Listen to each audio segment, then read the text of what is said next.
जय जय रघुवीर समर्थ। बघा, समर्थ म्हणतात की आपण नेहमीच नदीसारखं गोड असावं, समुद्रासारखं खारट कधीही नसावं, असं समर्थांनी आपल्याला ते सांगितलं।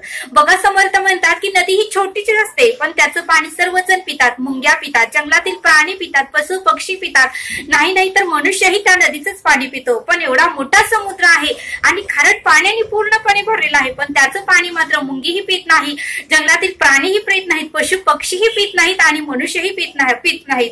तसं समर्थ म्हणतात की एखादी व्यक्ती खूप श्रीमंत आहे, कोट्याधीश आहे, घरामध्ये गाडी आहे, बंगला आहे, नोकर चाकर आहे, पण ती जर व्यक्ती इतरांशी गोड बोलत नसेल तर कोणीही त्याला विचारणार नाही।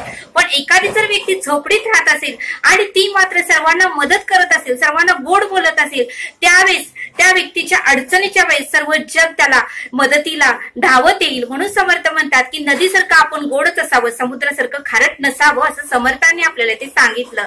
जय सद्गुरू।